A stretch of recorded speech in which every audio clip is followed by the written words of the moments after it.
I thought he was under whip and drive to get 49-2 for Gellner. So once I started drawing X's through it, I thought, wow, let me watch the replay on Flash Out one more time. As you know, he slid out the back door immediately. And then I thought he was a little bit green coming out of the turn, like he was trying to get out. Well, and then he ducked in behind Real Good Game at about the 8th pole. Yeah. Right when it looked like he might have aim and get a little bit closer, he ducked in. So he was very green. Yeah, he was a little slow to switch leads. I thought, wow, this horse, has a chance. They bet him down to 3-1. I know it was only a field of 5, but he definitely took money off some, good works for Caldwell. He usually does well in these types of races. So, basically through elimination, I figure if Flash Out improves, which he should off that start alone, he'll be tough to beat because I don't see anything in these others that make me think, I want to beat Flash Out. I decided I am going to try to beat him. Couple of reasons. I mean, I'm notorious for not reading Caldwell very well, but I'm getting better, I think, at reading him. It doesn't apply really to 2-year-olds, though.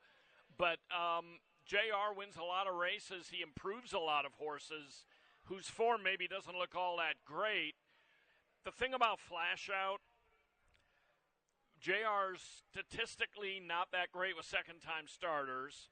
This horse needs to improve a lot. I mean, a 37 buyer, even with all the issues that he had with the slow start, which that happens a lot. But to me, he still didn't do all that much running in a race that was pretty good. I mean, we'll see how Sip and Go and Lexi's comeback do, but Real Good Game ran a nice race yesterday, elevated to the win, lost by a zop, but was bumped and floated late and got moved up to the win. So that was a good try. I'm just not sure that Flash Out's going to improve. I mean, I think somebody else in here might be able to run, let's say, a 40 or 45 buyer and beat him. I don't know. Mm-hmm. You might be totally right. You tend to beat me on 2-year-olds. I'm going to go with old money. The work on May 11th was in roughly the fastest third of works that day. Now, I'm not thrilled to hear that it was whipping and driving, or at least driving. But some of his other works were decent, and then he went back to the gate, worked him again. Like you say, you get him kind of cranked up and then just sort of bring him into the race on a little bit easier pattern. His Damn Lady Genius was a super 2-year-old, won 4 straight as a 2-year-old in New Mexico, had a bunch of seconds as a 2-year-old in good races, was a $354,000 earner. She's produced a half-brother to this guy named Mark It Down that won at First Asking over in New Mexico and was a stakes winner. So, and Golden Sense strikes me as a horse that can get firsters, I'm going to take a shot with him. Admittedly, a little bit of a shot. I don't think the odds, they have updated, and everybody this side of the Mississippi is betting your horse. We'll see. I may just be giving up a layup here, but we'll see. Yeah, I mean, if I hadn't seen these other horses breeze, I wouldn't be so high on Flash Out. But I just feel like he drew into a very good spot. Well, that's why you have an advantage in 2-year-olds, is you do see these horses breeze. Yeah, and I love watching them breeze. Not to give me an advantage, I just love clocking. It's one of the funnest things I think a handicapper can do, and not many do it, but it's fun. You learn so much. And you do have an advantage. There's no question in in seeing them when they're for sure. Yeah. Race 2. I just put whoo next to this one, meaning good luck. I'm going for the favorite in here, but I don't know. Fillies and Mares 3 and up. Texas bred maiden special weights. Scratch the 3. She's a kitten.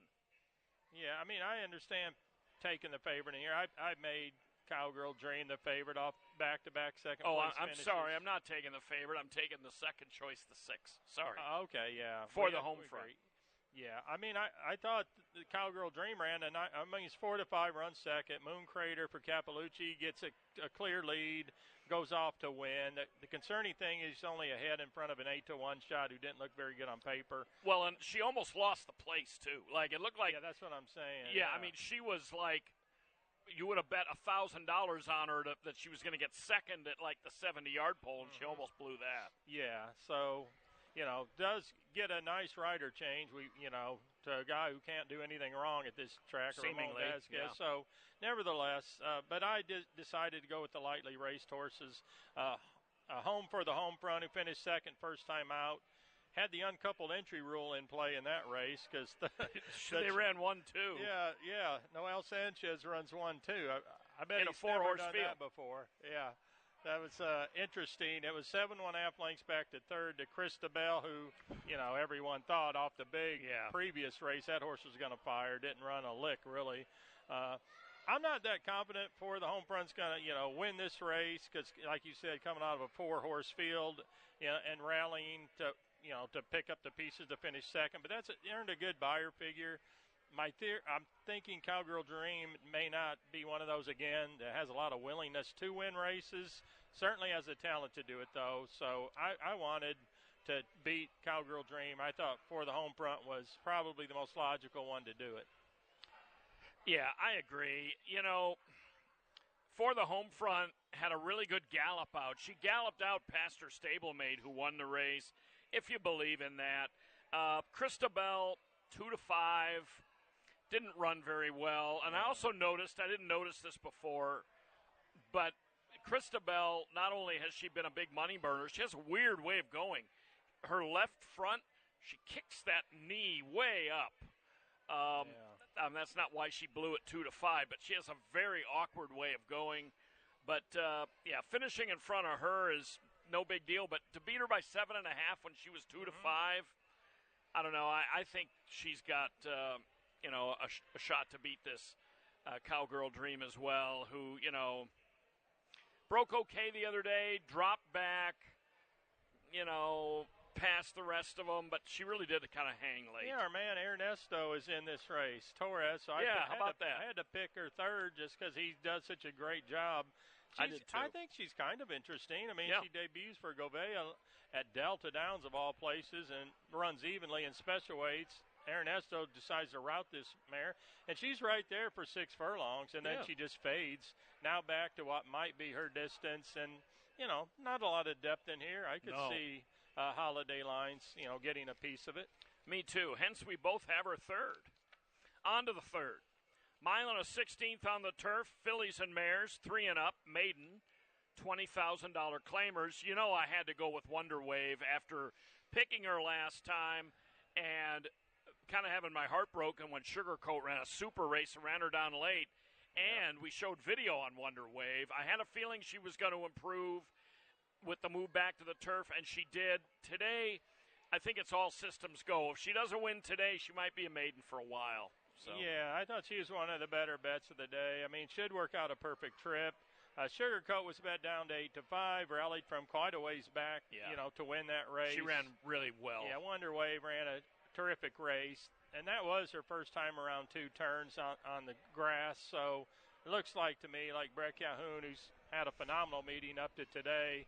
He's got her perfectly spotted. She's also dropping from a maiden special weight into a maiden 20. So, like you said, it's hard to imagine her not running a really good race today. Doesn't have to win, of course, but should be tough to beat. I thought She's a Reader. The reason I made her 4-1, she has that terrific race at Remington on the turf at the same level, beating only a neck. Yeah, has not been able to get back to the turf. They tried May 3rd and actually ran the best dirt race you could say that she's run before. So perhaps she's doing really good. She's back in the barn at Padilla after having a different trainer, at Oaklawn. And I thought She's a Reader could be, a big factor in here. I agree.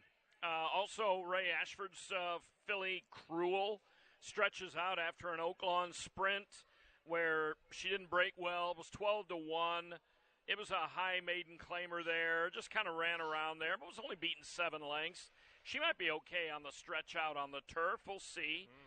Turf number isn't real high, but Bougie-like has a ton of speed, so speed can always be a little bit dangerous.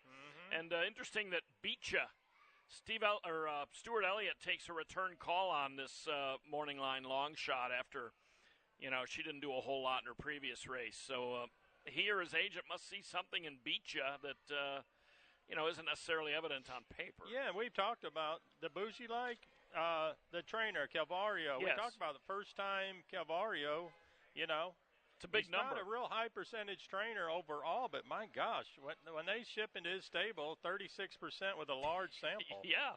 I mean, that's amazing. It's like that's the only time he wins. And a good rate of return. Yeah. Yeah, I mean, I haven't seen anything like it.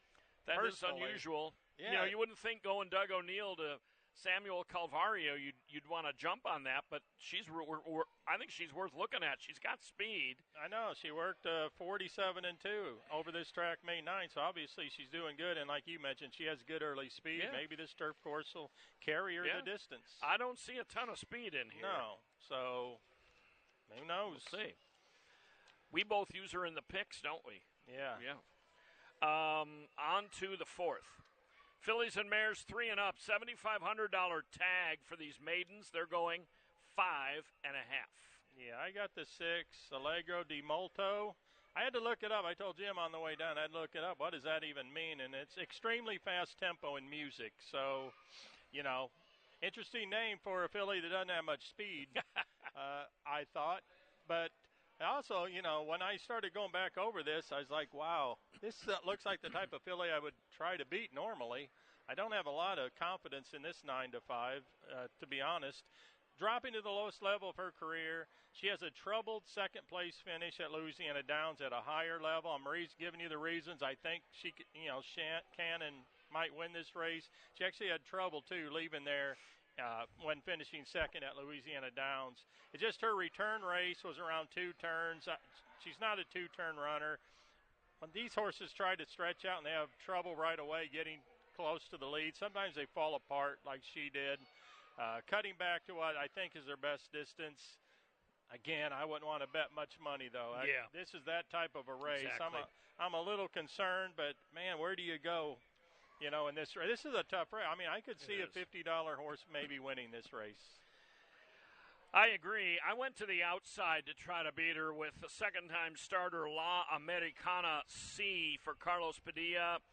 Picks up the leading rider in David Cabrera. Well beaten, appeared overmatched, even though she was 5-1 in a much better maiden claiming field at Houston in her debut. Has only been to the races once before. Seemed overmatched. Also, I didn't like the way she started that race. I thought she was a bit slow out of there. It didn't make it into the chart, but I didn't think she broke very well, which, you see that a lot for first-time starters. She might get a little bit better start today. She was well beaten and ran last all the way around, but, for that bunch, Run Judy Run, I think, has run one good race this meet. There was a next out winner that ran second. I'm going to give her a shot over Rocket Retta or Rocket Rita. I got to see how they pronounce that at Oaklawn. Arkansas bred. Wasn't disgraced over there in a couple of starts. Comes out of an open company race. Has kind of had a chasing trip. I think she might. Changes barns. I'm just not a believer in Allegro di Molto. Yeah, I don't blame you. I can see why she's going to be the favorite. But the thing that worries me about your horse is, she does seem to have a bit of a history of not getting out well. And this is only a 5.5 race. But that being said, it is a bit of a reach to try to go out and beat her in this spot. Yeah, one thing, about your horse is it's Padilla's using Cabrera, and he doesn't ride Cabrera a lot. I think that's a positive for you. I really do, because, Cabrera's not going to just ride because he wants to get out there in the 90-degree heat and go around there. Obviously, someone's told him this filly's in a very good spot to win, and Padilla does win races. So I think that's very much a positive when you get a leading rider. I texted you yesterday. Cabrera won on a 21-1 shot. That's right. And I don't think the form on her was particularly good, but she ran a super race and was a nice winner. Paid $43. Race 5. On to the 5th, Texas bred, filly and mare claimers, 3 and up. $20,000 the tag. They're non-winners of 2. 6.5 furlongs is the length. Yeah, tough race to do the line in this one because it's such a good race. It's very competitive. I went with the 4 All-American Lady. In a race that's real difficult, I typically make that race my best long shot. And All-American Lady, has some good things going for her. She likes this track for one. Been in the exacta in 3 of 4, including a really nice maiden special weight win here to close out her 2024 campaign here at Lone Star Park. Most recently, in nothing but allowance races restricted to Texas breds. This is a condition claimer restricted to Texas breds. And she's been very forwardly placed in the route races on turf. Should be very fit, cutting back to a sprint on the main track, gets back again to the dirt. I just feel like she should be really fit. And then that most recent work in the mornings, third fastest of 75 since the turf races, try to sharpen her back up after 2 route races. If All-American Lady's good enough, she might get it done. This is her day, though. I really feel like she's sitting on her best race. Is her best race good enough to win? I'm not positive it is, but I really feel like today's the day for her to run her best race. Yeah. Pay attention to that. Rick's long shots, best long shot hits a lot, and you go with Terry Ofalot in your best long shot, and some of his better charges have been when you've been on their backs. So that's a good case. Terry doesn't even call me. It's should. Just luck. He really should at least thank you for that. This is a super wide open race. I mean, Edge Chaser, morning line favorite, exits a really nice maiden win, cleared off at the quarter pole and romped. I'm just not sure about her. I mean, it took her a while, burning a lot of money to break her maiden. She's a pretty nice 3-year-old filly, but I'm going to try a filly that I've gone down the tubes with numerous times before, and that is Availing. She's got the profile that I like. Kind of runs evenly, runs the same race every time. Is a plotter, never really fires, but she's been consistently with much better. Consistently in Texas bred allowances. She was in high optional claimers here last summer. Maiden special weights before that. Started out like a pretty promising filly. Now it looks like she can't win, but the drop might be pivotal for her because she's just going to run her little normal race, but she's in with not as fast a quality of filly. And you might suddenly see her rally today when she really just plods. Yeah, she beat All-American Lady last May, a year ago. And so, I could definitely see it. The class drop, and like you said, she's so consistent. She runs the same race every time, and at this lower level, that might be good enough. So I'm going to take her. I guarantee you, though, if she doesn't perform, if she runs the same race today, I won't be taking her anymore. Moon Crater is intriguing to me. I mean, she had really good speed here on the day after the Derby. Yeah, I don't know. Blinkers. And I don't know if that was just because of the blinkers or maybe it was a fluky performance or if the blinkers really moved her up. But boy, that was a terrific performance, and a repeat of that wins this race, I would say. But I almost took her on top, and then I thought, I've been with Availing enough in the past with the class drop. First time in for this type of tag. That's a really good race, though. Yeah, and we got an open stake place runner, an Edge Chaser. How about that? Finished second in Texas Stallion last year. Yeah. I bet JR is glad you didn't pick him. Probably. You said you can't get in step with him. I have a hard time with he's that. He's at the Shedrow right now like, he's excited. Thank God, I think we can win today. On to the 6th. Oh, this is a good race, too. 1 mile and a 16th on the turf. Texas bred, optional claimers.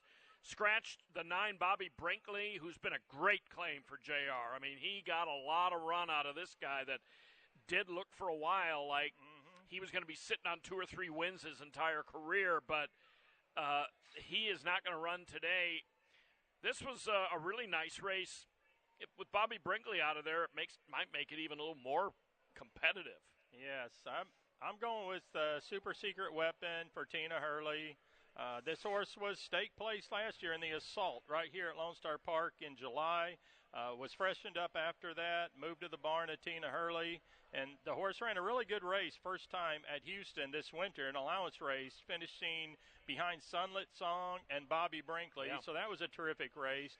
They thought enough to run in a stake race, finished third behind Royal Turk, who made this last to first rally to win that stake race, and then Sunlit Song. Those are the only 2 in front of her. Yeah. So that was a terrific race.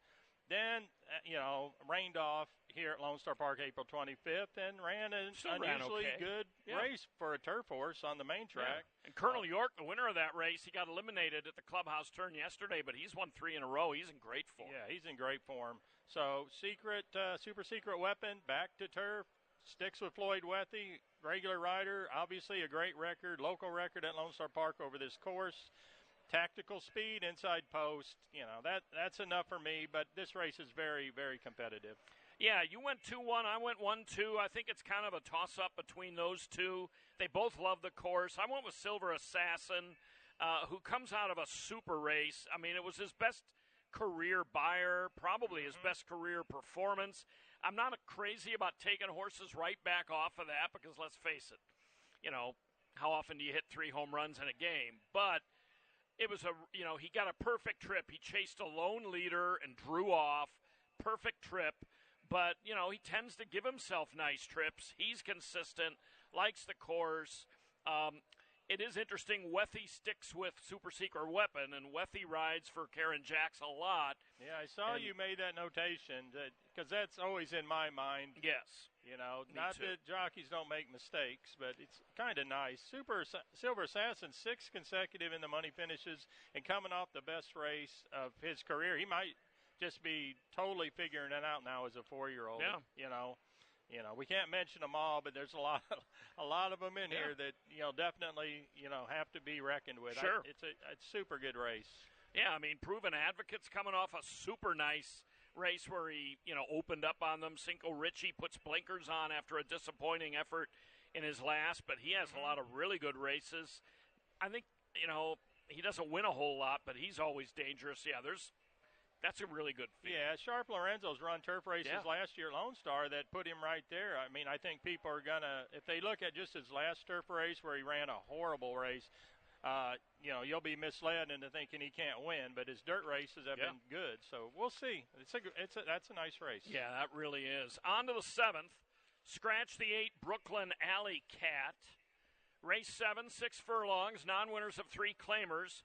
They're in for $7,500. Yeah, I mean, didn't use a lot of imagination here. When a horse comes back after finishing a really good second at the same level and you take them right back, I mean, that's not what I call great imagination. But this horse took blinkers off, Cash Follows Me, the 9, and ran a terrific race, finishing second behind John, who just got to the front and never relinquished it. So that was a good. And it was 2 lengths back to the third-place horse. Touchdown Oklahoma, I like that. I was looking to see if it was a key race or not, and interestingly, the horse that finished dead last in this race is the one that came back to win. They shipped to Fawner. Really? And got the money. All right. Got the money at Fawner. So anyways, Gotta love that. I'm not going to call this a key race yet. But unless Touchdown Oklahoma ends up going, to Fawner and gets the money. But we'll see. But nevertheless, this horse looks like it has improving form, except for that one little 4.5 furlong race at Sunland. Been pretty consistent. You got, Cabrera aboard, and Joe Almar, he's going to win a lot of races. I always like how his horses train. I mean, this one doesn't work fast, but a lot of them, you really show a lot of energy in the morning also. Yeah, I mean, he's one of these. He dropped down to this level, and he proved he really is comfortable at this level. I mean, a repeat or anywhere near a repeat of that last race, I would think wins this one. But I'm going to try the 3 Fastened for Austin Gustafson and Freddie Manrique. He's another one that I think is good at this level. Last time they ran him in 25,000 non-threes on the grass. He was 18-1, had a little start trouble, just kind of ran around there, still beat half the field, but wasn't a factor. Race before that at this level, he came from out of it, ran really well. Prior to that, he was campaigning at Oaklawn and giantly overmatched in those races. So I'm going to give Fastened a look here. Gustafson and Manrique are a pretty good team. I mean, they win a bunch together. So I'm going to try to beat Cash Follows Me just because of the level. I'm a little afraid of taking the favorite at this level, although if you're going to take one at this level, Cash Follows Me would definitely be the one. So I'm going to try that one, and then the 11 Classy Socks, another Arkansas bred for Gustafson, comes out of an Oaklawn campaign where he was taking on Archie breds, and he was trained by Thomas Vance. So veteran trainer, but Tom's didn't have a great year over there. Right. So maybe the barn switch and the location switch will help that Archie bred. And you didn't even want to say the name of the 12. I mean, shame on you. My wife is right. Oh, yeah, boy, I didn't even use him. Oh, I used him fourth. Yeah. So, yeah, that's true. Very competitive figures. That's why I got her second. I mean, fits in there. Yeah, fits. Yeah, finished second last time out. And when she finished behind Cash Follows Me by 2 positions only, that was her first start in a while. Yeah. So, and look at her form last year. I mean, it was consistently good at Remington. So that's true. Another good race, in other words. Really good race. Okay, we've got a video to watch here for the 8th race here. We're going to watch the entire race, focusing on Run Happy Doro, who is my top pick. He's not in easy here. Rick's top pick is B Minor, who's not in this race. But watch the 2 as we roll it. He's going to get out dead last, so he'll be easy to see. Bang, there he is. He's last. Now, his stablemate is the 3 horse. That is Loco Luna, who was the favorite in this race, by the way, at 7-5. Loco Luna is not going to run too much here, but our horse that we're watching is last right now. I want to watch how Rick, he's moving up here. He's making kind of an early bid, and, you know, a critical handicapper could say, why was the rider allowing him to use up so much energy? But, you know, I don't think Elvin Gonzalez is really asking him for that much. He's just a speedy runner that tends to be forwardly placed, and he's making up ground. So now he's right in the race. He's in the clear. He is 4 wide, but he's in the clear. This horse on the lead, Cinco Majestic, was in really good form this day. He was 8-1. He will hold on and win, but watch how Run Happy Doro, who's on the far outside in the red blinkers, a couple of times in this stretch drive, it looks like Cinco Majestic's just going to go off, win by about 1.5 lengths. Yeah. But here comes Run Happy Doro. And unlike that horse I picked yesterday that looked like kind of a head-high plotter closing, this guy's trying hard. This is going to end up being a really tight finish, about a head at the end. Yeah. I like the way he finished. Nice that was his first race since November. He broke slowly. He made that kind of middle move, which I'm fine with that because he's a forwardly placed, usually stalker chaser type. Mm-hmm. But today he switches to Rene Diaz. I'm not sure where Elvin Gonzalez is. He must be riding somewhere else because he has disappeared from the entries. I recognize B Minor adds blinkers. He's making a big drop for Diodoro and is very dangerous. But I'm gonna try Run Happy Doro based on that comeback rally and hope he can make some sort of. I will say, Single Majestic came back in an optional claimer, ran poorly, and today he's 10-1 on the line at Canterbury in a low-level race. He might have turned the corner. By the way, we have a scratch in here. Thank you, Helen. Race 8, number 7, Blocked, is out. So the 7 Blocked is out of this race. All right. I mean, yeah, B Minor made him 5-2. He'll be lower than that if the connections think he's ready to run like he did last summer at Evangeline and LAD when he won back-to-back races, at a much higher level. Returned after vacation, ran a poor race at Delta Downs, but since that race, at Turf Paradise, ran extremely well at a much higher level based on the buyer speed figures. I don't know much about the class levels, there, but those races are really good. Diodoro can't do anything wrong right now. He and Vasquez are doing great. Dropping down to $10,000. I mean, if this horse is ready to run, his typical race, he's going to be, a lot to deal with. I expect him to, be forwardly placed and in a good position to win. If it's his day, he'll get the job done because he is the best horse. If they all run their A race, he's going to win. But, again, he hasn't run since January, and they're dropping in class. Sometimes those are considered negatives. So, again, it looks like another race, much like yesterday, that could be very competitive. Yeah. He does have blinkers, which is a day of equipment change. The 10 horse that you have second, I didn't use him. I guess that's going to be Doe. I'm going to have to look at that, see how they pronounce that in New Mexico. I just kind of want to see one out of him first before I really jump on his bandwagon. Enjoy It Straight. Asmussen Calbred claimed 2 back at Oaklawn. Steve, I think, is here this weekend. I know he was here yesterday, and his horses seem to run well when he's here. So even though his form isn't much, he has been popular at the claiming box. Yeah, the good and the bad of Doe is, the first 2 finishers that finished in front of him both won.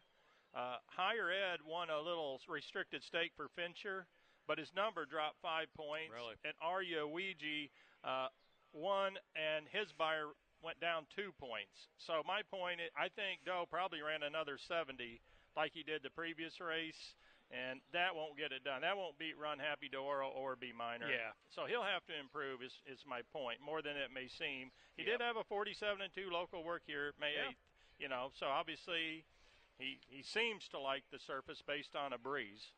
True. Okay. I think the favorite in the 9th race is pretty clear-cut. Everybody else, for me, is an absolute grab bag in this race. It's a mile on turf, non-winners of 2 claimers. Scratch the 5 Gwyneth's Malibu. Scratch the 14 Battle Cruiser. The 13 Silver Steph Hit does get in. We're both on one-time Mark, who I think is, for a 1 for 15 type, he looks like a really, really confident pick for me. Beyond him, though, I think you could kind of throw a blanket over him. Yeah, I mean, he broke his maiden in a maiden 50 at Santa Anita on turf. I mean, that should make you clearly the one to beat in a non-winners of 2 for 20 here. Mark Glatt had him then, and he obviously, wins a lot of races, so this isn't like a big trainer change to someone, far better than what he had in California. That's not the case. But, yeah, a few of those races, the one at Del Mar, I mean, where he was beating only a neck, that was a really strong field. Hasn't run since March. You can see he was working as fast as 48 flat in April here at Lone Star Park. With the drop in class to the slowest level, if he runs his usual race that he runs on grass, and he's going to be very tough to beat. But, again, he hasn't raced in a couple months, and you never know for sure. Yeah. I mean, he's not a sure thing like that Raymond up at Prairie Meadows. Oh, yesterday. Who, by the way, I saw Raymond in tomorrow's PPs. He shows up in the beaten company for one of the horses, ran second to him. Oh, yeah, at Oklahoma. But, for a 1 for 15 guy who may like to run second, I think he's going to be really tough. I picked Keep the Kingdom last time when he broke his maiden.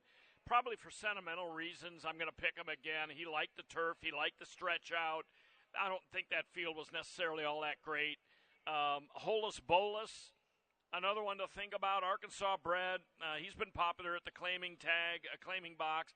His turf, Tomlinson, is the lowest I think I've ever seen for any horse, Holus Bolus. It's a 120. Wow, yeah. That's really, really low. Yeah. Who did you have? You had that's the 8. No research on their part. They just saw Arkansas bred, and they gave him a low number. Exactly. That ain't right. Oh, Haskell, who you mentioned. Oh, yeah, Haskell. Boy, you're dooming a horse to be ridiculed when you invoke the name of the Haskell, one of our greatest races. But, he takes blinkers off, changes trainers. He was beating only a neck on turf at Ellis at the same condition. So, that's kind of the race I zeroed in on when I was making him 5-1. It's because he's blinkers off, which I love, and then that narrow defeat at Alice at the same level. So, I do like Matt Hebert too. I mean, Thomas Van Berg's, he's a solid trainer, but I think Hebert's every bit as good, if not better. Yeah. And Hebert has a couple in here that could light the board at least, if not do better than that. Money line, Sean Davis gets this guy back on the turf. His one turf race was pretty good. So, good race. Again, I think the favorite is pretty much clear, decisive favorite. Yeah. Not necessarily a guarantee, but the rest of them are all kind of even. Yes. So Yeah. I'm going to kind of root for the Arkansas bred to hit the board, Holus Bolus in there. I want a 120 Tomlinson Tomlinson number on the turf to run well and lay that number aside. All right. There's a horse yesterday that I mentioned had this great pedigree for grass, and yet the number was extremely low. I don't remember which one it was. Yeah, I but forget too, some of the times, man, it just doesn't make sense. Who knows? Yeah. All right. Well, enjoy the rest of the holiday weekend. Yeah. It's a hot one today. It is. It's a little warm. Thankfully, the building is cool. We'll probably have short parades today as a service to the horses and riders. We're 29 minutes to the first. Thanks for looking in, and good luck. In the event of an emergency, Lone Star Park is dedicated to ensuring the safety